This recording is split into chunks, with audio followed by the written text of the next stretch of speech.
Selamat pagi dan salam sejahtera. Bersama saya Marzela Sigai, ini Ringkas TVS. Semua dimohon untuk kekal tenang dan patuhi segala arahan sepanjang pelaksanaan Perintah Kawalan Pergerakan PKP. Nasihat Menteri Perdagangan Dalam Negeri dan Hal Ehwal Pengguna KPDN HEP Datuk Seri Alexander Nantalinggi yang juga Ahli Parlimen Kapit susulan keputusan Jawatankuasa Pengurusan Bencana Negeri JPBN Sarawak melaksanakan PKP selama 2 minggu di Kapit dan Song berkuat kuasa 2 Februari. Apa yang penting, kata Nanta, segala prosedur operasi standard SOP yang ditetapkan kerajaan dan Kementerian Kesihatan Malaysia KKM dipatuhi. Nanta turut memohon semua penduduk untuk mengelakkan panic buying kerana situasi terbabit akan mengeruhkan keadaan. Beliau telah mengarahkan anggota penguatkuasa KPDN HEP Sarawak untuk sentiasa memantau keberadaan bekalan barangan keperluan penduduk serta pemantauan bagi mengelakkan sebarang aktiviti pencatutan oleh para peniaga. Sementara itu, Nanta berkata pihaknya juga cuba menyalurkan bantuan yang boleh disampaikan kepada penduduk yang terjejas dan akan memaklumkan serta mengemaskini maklumat kepada penduduk.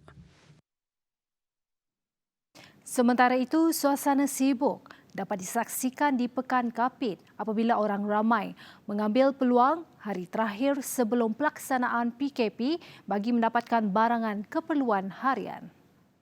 Selain kedai barangan keperluan harian, bank turut dipenuhi orang ramai.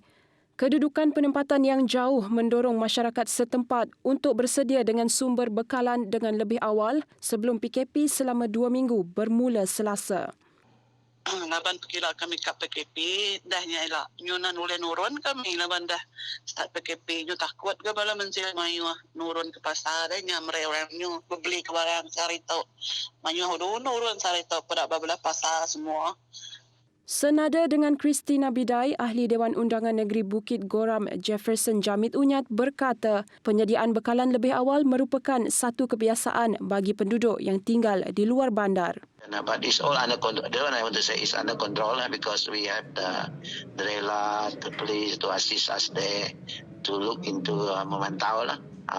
You say even if the people rush for buying food, but it's still under control lah. I say maybe we don't say panic buying lah. Dalam pada itu, Ahli Dewan Undangan Negeri Pelagus Wilson Nyabong Ijang sekali lagi menasihati penduduk untuk kekal tenang kerana bantuan akan diberikan mengikut perkembangan semasa. Kita cakap bagi tahu dia orang bertenang lah, sebab tiada cara lain untuk kita menyekat epidemik ini. Tapi kita tapi dia orang faham lah sebab itu sudah berlaku masa dulu. Tuai rumah atau ketua rumah panjang perlu mempunyai hubungan yang baik dengan wakil rakyat. Ini bagi memastikan program pembangunan mudah dilaksanakan demi kesejahteraan komuniti rumah panjang. Tuai Rumah Bengawan Andah berkata rumah panjangnya tidak pernah tercicir daripada menerima peruntukan atau dana yang diberikan oleh kerajaan. Lebihnya, tembok rumah tadi, dia tolong perintah lah semua.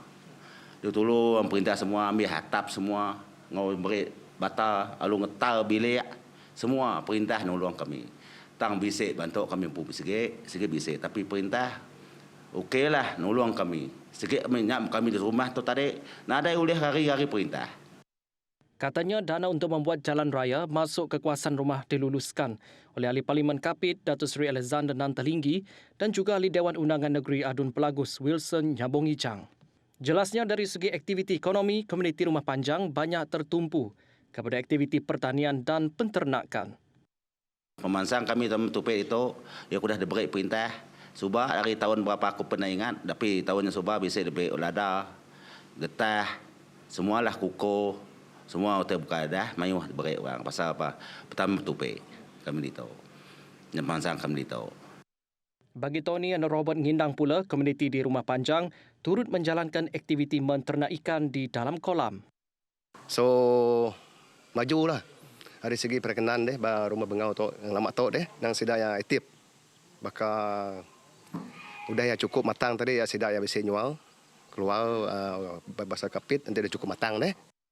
Tony juga berharap agar bantuan yang diminta oleh masyarakat Rumah Panjang dapat diluluskan Jabatan Pertanian kerana itulah antara aktiviti utama yang menyumbang kepada pendapatan mereka. Maka dipinta untuk rumah panjang. Nanti uliah bakal kita bakal ngisi orang ba opis tanam petupek tadi deh. Nanti uliah beri magang masih dak tok. Banyak ke salah satu ke kena kita nama nambah kasir deh. Kita nemu datuk nyu musim hujan, nyu musim nama tadi utai ke bakal buah bakal tanaman lada tadi nyu kurang harga nyu pedihlah untuk kami ke kuasaan ulu betul deh. So harap perintah tadi berunding kenya lalu ngadu ke peminta lah tapi tadi deh. Oh, terima kasih. Bagi memastikan pembangunan terus dibawa ke kawasan Rumah Panjang, tuan rumah perlu mempunyai hubungan yang baik dengan wakil rakyat. Ini sekaligus dapat merancang projek baru yang dapat membawa kepada kesejahteraan komuniti di Rumah Panjang.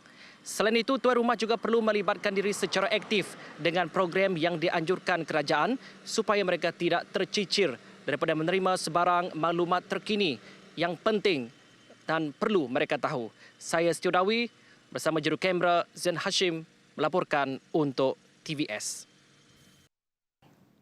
Fasa pertama vaksin COVID-19 dijangka tiba di Malaysia pada 26 Februari ini sebelum diagih ke seluruh negeri. Menurut Ketua Pengarah Kesihatan, Tan Sri Dr. Noor Hisham Abdullah, pihaknya menjangkakan tempoh pengagihan akan selesai dalam tempoh 2 minggu. Pada 24 November tahun lalu, Malaysia mengumumkan akan mendapat bekalan awal 12.8 juta dos vaksin COVID-19 daripada syarikat farmaseutical Pfizer. Ini bagi menampung keperluan imunisasi 20% atau 6.4 juta rakyat negara ini secara percuma. Menyahut permintaan ramai, tarikh tutup penyertaan rancangan realiti pertama di Sarawak TV Stars kini dilanjutkan ke 15 Februari. Atas permintaan ramai, TV Stars telah melanjutkan tarikh penyertaan ke 15 Februari 2021 dan had umur dinaikkan sehingga ke 35 tahun. Kepada yang berminat, ayo hantar penyertaan anda. Untuk mendaftar, hantarkan video penyertaan anda ke www.tvstv.my/tvstars.